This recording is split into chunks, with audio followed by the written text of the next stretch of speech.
12 বছর ধরে এই কাজ করছেন এখানে, বহু মানুষের করেছেন। আর ওনারা চান এখন রোবোটিক সার্জারি।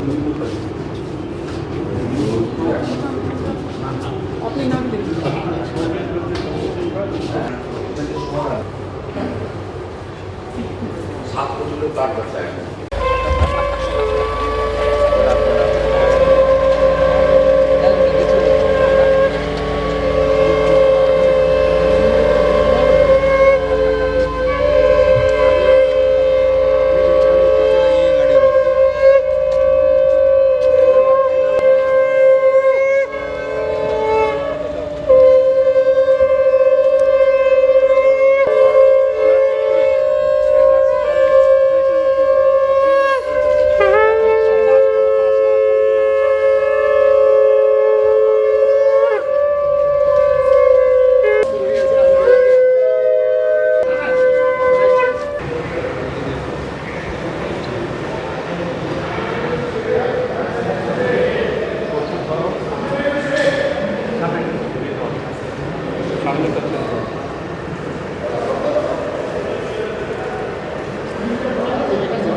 প্রণাম করি তো 2013 সাল থেকে পুজো করে প্রণাম করি।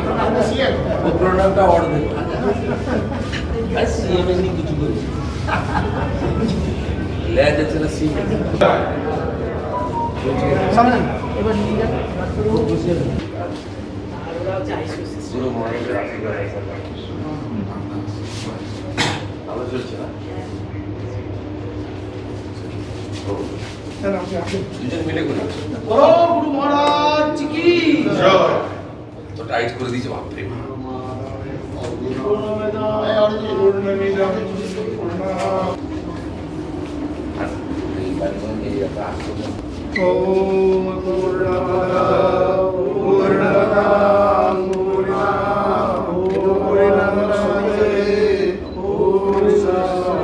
পূর্ণমুদচ্যতে পূর্ণমেবায় অবশিষ্যতে। ওম শান্তি শান্তি শান্তি। ওম পরমাত্মনে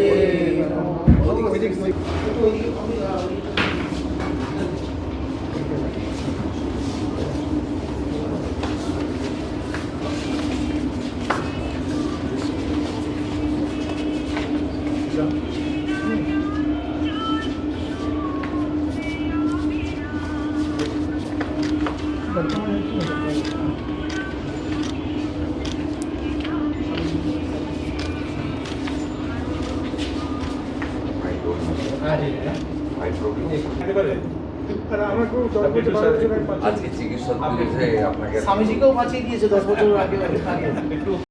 আজকে ডক্টরস ডে এবং সেই ডক্টরস ডে দিন আমাদের অনেকের সঙ্গে কথা বলেছেন যারা সেবাশ্রয় ট্রিটমেন্ট দিতে গেছিল, তারা বলছে তাদের অনেকের ক্ষতি হয়ে গেছে এবং কি অভিযোগও হলো। তো অভিযোগ এসছে, দেখবে পুলিশ প্রশাসন আছে দেখবে। দাদা এই সেবাশ্রমে আজকে এই যে নিরোজলের যে উদ্বোধন হলো, সাধারণ মানুষ বা গরিব মানুষ কিভাবে সেবা পেতে পাচ্ছে তো সেবা। সেবাশ্রমে এসেও তারা কিভাবে যুগাচার্য ঠাকুর প্রণমানন্দজির এটাই পথ ছিল, সেবা দান করা।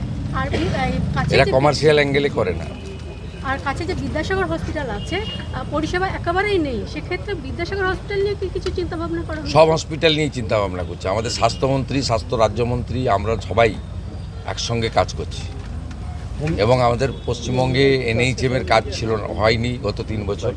আমরা এনএইচএমে যুক্ত হয়েছি, আয়ুষ্মান ভারতে যুক্ত হয়েছি। আয়ুষ্মান মন্দির আজকেই দেখবেন বেশ কয়েকটা আয়ুষ্মান মন্দির, যেটা 45 দিনের মধ্যে কমপ্লিট হয়েছে, উদ্বোধন হয়েছে। 208টা 110 অ্যাম্বুলেন্স উদ্বোধন হয়েছে, 102 অ্যাম্বুলেন্স উদ্বোধন হয়েছে প্রসূতি মায়ের জন্য।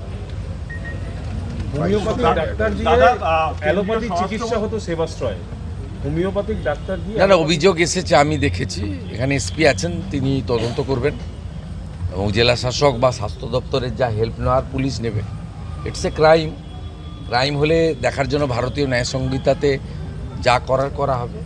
দাদা, কেন্দ্রীয় স্বরাষ্ট্রমন্ত্রীর সাথে জনবিন্যাস যে সমস্ত রাজ্যে বদলেছে, ও মডেল তো দেখিয়েছেন ফলতাতে, আর নতুন মডেল না দেখানোই ভালো। একটি উচ্চ পর্যায়ের কমিটি গঠন করা হয়েছে যারা কেন্দ্রীয় স্বরাষ্ট্রমন্ত্রীর সাথে বৈঠক করেছে, যেখানে জনবিন্যাস বদলে গেছে। তারা ফিল্ড সার্ভেও করতে যাবে। আপনারাও তো বলেছিলেন ভোটের আগে যে এখানে বিভিন্ন জায়গায় জনবিন্যাসের একটা পরিবর্তন লক্ষ্য করা যাচ্ছে। আপনারাও কি? আপনার কাছ থেকে মুখে শুনে তো বলবো না। আমাদের একটা উচ্চ পর্যায়ের মিটিং দিল্লিতে 7 তারিখে হবে। সেখানে ভারত সরকারের স্বরাষ্ট্র দপ্তরের লোকেরা থাকবে, পশ্চিমবঙ্গ থেকে আমি সহ আমাদের স্বরাষ্ট্র দপ্তরের আধিকারিক, সিএস, ডিজিপি সবাই যাবেন। আমরা যৌথভাবে আলোচনা করে, যেটা সেন্ট্রাল গভর্নমেন্টের গাইডলাইন, কেন্দ্রীয় স্বরাষ্ট্র মন্ত্রী মহোদয়ের যে গাইডলাইন বা তার যে মার্গদর্শন, তাতে আমরা কাজ করব, একসঙ্গে কাজ করব। এবং প্রথম ধাপে আমরা অনেকগুলো কাজ করেছি এই 45-50 দিনে। 100 হচ্ছে বিএসএফকে জমি হস্তান্তর করা, দ্বিতীয় হচ্ছে 12টি জায়গায় হোল্ডিং স্টেশন তৈরি করা, এবং প্রায় 5-10 হাজারের কাছাকাছি মানুষকে আমরা ডিপোর্ট করতে পেরেছি, যারা অবৈধ অনুপ্রবেশকারী। এখনও 1000-1500 মানুষ আমাদের বিভিন্ন হোল্ডিং স্টেশনে রয়েছে। বর্ডারের থানাগুলি বিএসএফের সঙ্গে যৌথভাবে সম্পর্ক রেখে তারা যারা অবৈধ অনুপ্রবেশকারী বা ভারতীয় নয় তাদেরকে হোল্ডিং স্টেশনে আনছে এবং তাদেরকে কথা বলে প্রোটোকল মেনে, পররাষ্ট্রনীতি যা তার যে গাইডলাইন আছে মেনে, থ্রু বিএসএফ হ্যান্ডওভারও হচ্ছে। আমি যেটা সরকারে আসার পরে করতে পেরেছি, আগের সরকারের সঙ্গে সিপিএম বা তৃণমূলের সরকারের সঙ্গে যেটা তফাৎ, সেটা হচ্ছে আগের সরকার এই বাংলাদেশি অবৈধ অনুপ্রবেশকারী, মানে যারা সিএ এর আওতায় পড়ছেন না, তাদেরকে ধরে জেলে পাঠাতেন এবং তারা আমাদের ভাত খেতেন, আমাদের কাপড় পরতেন, আমাদের ওষুধ নিতেন।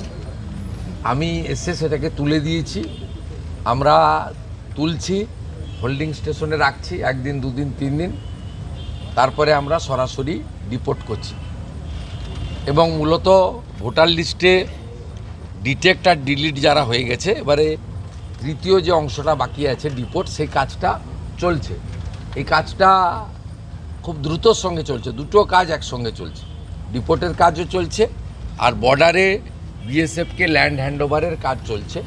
কারণ এটা শুধু পশ্চিমবঙ্গের সীমান্ত সুরক্ষার প্রশ্ন নয়, জাতীয় সুরক্ষার প্রশ্ন রয়েছে। আর এই জনবিন্যাস বদলে যাওয়ার যে বিষয়টা এর সঙ্গে যুক্ত, 1 আগস্ট থেকে সেন্সাস শুরু হচ্ছে এবং এই সেন্সাসের ফল পাবেন 27 সালের 28 ফেব্রুয়ারি মধ্যরাতে। এই সেন্সাসের চিত্রটা এসে গেলে আরও বেশি করে আগামী দিনে লং টার্মে পশ্চিমবঙ্গের এই ডেমোগ্রাফি চেঞ্জ নিয়ে আমরা অনেকগুলো ফ্রুটফুট অ্যাকশান নিতে পারবো ভারত সরকার এবং স্বরাষ্ট্র দপ্তরের গাइडलाइन মেনে। दादा हिंदी में क्या कहना